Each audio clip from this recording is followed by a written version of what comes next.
میرے دماغ میں یہ چیزیں چل رہی تھیں کہ خدا خاصہ اگر ہم پکڑے گئے یا انہوں نے ہمیں یہاں پہ روک لیا تو ہمیں یرغمال بنا کے پاکستان کے خلاف بھی استعمال کیا جا سکتا تھا۔ اس فلائٹ جس پہ میں تھا یہ ایک ایکسٹرا سیشن فلائٹ تھی، اور اس سے 1 یا 2 دن پہلے مجھ سے ریکویسٹ کی گئی جو میں نے ایکسیپٹ کی یہ فلائٹ کرنے کی، اور ہماری روانگی تقریباً اسلام آباد سے 9 بجے ہوئی اور ہم 10 سوا 10 بجے کابل میں پہنچے۔ تب تک صورتحال نارمل تھی۔ ATC ایئر ٹریفک کنٹرول جسے کہتے ہیں ATC وہ فلی فنکشنل تھا۔ ہم نے لینڈ کیا، پراپر پارک کیا، اور یہاں سے ہم فیری فلائٹ لے کے گئے تھے۔ کچھ پیسنجرز تھے، وہ پیسنجرز کون تھے کہ ہمارے سیکیورٹی گارڈز تھے اور 2 گراؤنڈ انجینئرز تھے جنہوں نے مینٹیننس دینی ہوتی ہے وہاں پہ، وہ بھی ساتھ تھے ہمارے۔ اس کے بعد ہمارا گراؤنڈ ٹائم کو 3-3.5 گھنٹے تھا، ہم نے دوپہر کو واپس ڈپارٹ کرنا تھا۔ تو جب ہم نے بورڈنگ کرا لی، سارے پیسنجرز تقریباً بیٹھ گئے، کچھ رہتے تھے، اتنے میں ایئر ٹریفک کنٹرول کی آواز آئی کہ یہ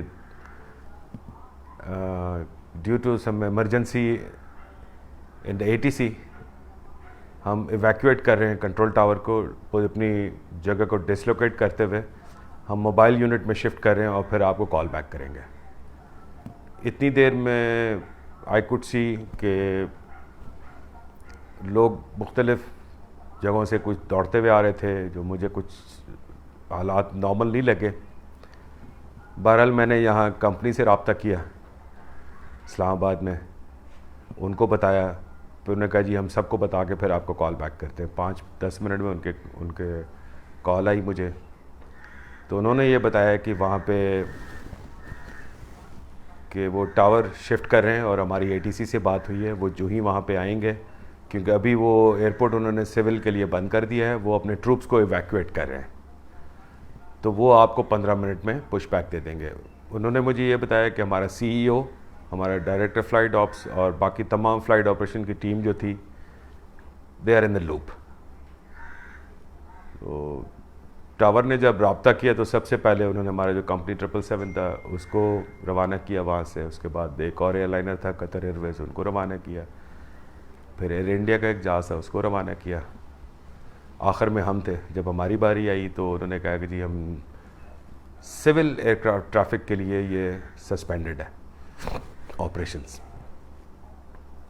تو میں نے پوچھا کب تک، انہوں نے کہا جی ہمیں بھی نہیں پتہ۔ اچھا، ہمارے لوگوں نے بھی رابطہ کیا اسلام آباد سے، یہاں سے انہوں نے پورے اپنے ڈپلومیٹک ریسورسز یوز کیے، COPIA نے بذات خود، اور ہمارے ڈائریکٹر فلائٹ آپریشنز بھی اپنے چینلز کے تھرو لگے ہوئے تھے کسی طریقے سے، اور لکلی مجھے ایک افغان ڈپلومیٹ بھی وہاں آن بورڈ مل گیا تھا جس کے تھرو ہم وہاں بھی پتہ کر رہے تھے کہ بھائی ان کو بھی نہیں پتہ تھا، اور ATC سے میں پوچھ رہا تھا ان کو بھی نہیں پتہ تھا کہ کب تک سول آپریشن سسپینڈڈ رہے گا۔ تو مین وائل میں نے انہیں کہا جب تک ڈپارچر نہیں دیتے آپ مجھے پش بیک تو دیتے۔ خیر ہم نے جہاز پش بیک کر کے انجن سٹارٹ کیے اور ٹیک آف پوائنٹ پہ چلے گئے۔ جب ٹیک آف پوائنٹ پہ چلے گئے تو تب انہوں نے کہا جی ابھی بھی آپریشن از سسپینڈڈ، آپ کو ہم ٹیک آف نہیں دے سکتے۔ اس وقت میں نے جو کو پائلٹ تھے میرے ساتھ سجاد غنی صاحب، ان کو میں نے لوپ میں لے کے یہ کہا کہ اگر نہیں دیتے تو ہم بغیر آتھورائزیشن کے ٹیک آف کر جائیں گے، زیادہ سے زیادہ یہ ہوگا کہ وائلیشن فائل ہوگی ہمارے خلاف۔ لیکن بات یہ ہے کہ اس وقت جو تھا نا، ہمیں دماغ میں جو چیز میرے آ رہی تھی وہ safety of the passengers, safety of the aircraft and the safety of the crew تھا، ٹھیک ہے؟ کیونکہ دیکھیں ایز اے ہیومن، کپتان تو میں ہوں ہی لیکن اس کے ساتھ تو میں انسان ہوں اندر، ایز اے پاکستانی اور ایز اے PI امپلائی میرے دماغ میں یہ چیزیں چل رہی تھیں کہ خدا نخواستہ اگر ہم پکڑے گئے یا انہوں نے ہمیں یہاں پہ روک لیا تو ہمیں یرغمال بنا کے پاکستان کے خلاف بھی استعمال کیا جا سکتا تھا، ٹھیک ہے نا؟ تو Pakistan could have been in compromising situation, ٹھیک ہے نا؟ تو وہ میں نہیں چاہتا تھا کسی صورت میں بھی کہ یہ نہیں ہو، تو اس لیے میں نے آئی ہیڈ ٹو ٹیک کو pilot on board with this decision کہ جی کم وقت میں we have to take off, ٹھیک ہے نا؟ تو اتنے میں تھوڑی دیر بعد کو 1 گھنٹہ یہ گزر گیا ہمیں وہاں پہ رن وے کے قریب کھڑے ہو کے۔ ATC فائنلی انہوں نے کہا جی کابل ATC 0، دیٹ مینس کہ دیر از نو ATC، اب آپ کی جو مرضی ہے جہاز پہ کھڑے رہیں، پارک کریں، جو مرضی آئے کریں۔ سارے ملٹری ٹریفک تھی وہاں پہ, on their own take of کر رہے تھے. اس وقت صرف میں نے کیبن کرو میں ایک اناؤنسمنٹ کی کہ جی آپ اپنی اپنی سیٹوں پہ بیٹھ جائیں, وی آر ٹیکنگ آف. تو ہم نے جلدی سے وہاں سے ٹیک آف کیا. بس اللہ نے ہمیں عزت بخشنی تھی یا جان بخشنی تھی, ہمیں وہاں سے نکالنا تھا. اللہ نے مدد بھی کی اور موسم بھی بڑا اچھا تھا کہ ویزیبلٹی اتنی اچھی تھی کہ میں ویژولی باقی ٹریفک کو اوائڈ کیا, کیونکہ ملٹری ٹریفک کافی تھی. کچھ ایئر کرافٹ تھے اور کچھ ہیلی کاپٹرس تھے, جس میں گن شپ ہیلی کاپٹرس بھی تھے اور ان کے کارگو ہیلی کاپٹرس بھی تھے, شنوکس, جن سے بچتے بچاتے. اگر یہ کلاؤڈی ہوتا موسم تو میرے لیے بڑا دشوار ہوتا. بس ایز اے سیٹ کہ جی اللہ نے مہربانی کرنی تھی. وہاں سے 15,000 یا 16,000 فٹ تقریباً پہنچنے کے بعد تو میرا پازیٹیو ریڈار کانٹیکٹ ہو گیا دوحہ والے کے ساتھ.